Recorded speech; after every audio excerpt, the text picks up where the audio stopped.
ճգնաժամային իրավիճակների ժամանակ նախ պետք է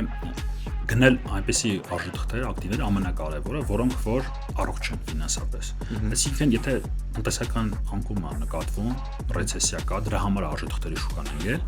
շատ հնարավոր է, որ որոշ ընկերություններ ուղղակի չդիմանան մինչև ճգնաժամի ավարտը, որ դրանից հետո սեն, այո, փակվեն։ Եվ դրա համար պետք է այնպիսի արժեթղթեր ընտրել, որոնք որ կայուն են եւ որոնք կարող են անհրաժեշտության դեպքում ասեցին, չէ, ասենք Արջի շուկան 1.3 տարի է տևում, բայց եղել են շատ ավելի վատ դեպքեր, որ մեծ դեպրեսիայի ժամանակ 3-4 տարի է տևել անկումը։ Եվ շատ կտրուկ անկում այն ժամանակ եղել է պատկասեք 82% անկում շուկայի։ Եվ այդ պարագայում շատ ընկերություններ ուղղակի չեն կարողանա ձգել միջև այդ ճգնաժամի ավարտը։ Եվ ամենակարևոր կանոնը ընտրել առողջ ընկերություններ եւ ոչ թե ուղղակի գնել են ընկերություններ, որոնք ամենաշատն են ընկել։ Այդ առումով ETF-ները լավագույն, այո, գործիքներն են, որովհետև իրենք դիվերսիֆիկացված են, եւ եթե մենք վերցնում ենք ETF-ների իհարկե տարբեր տեսակներ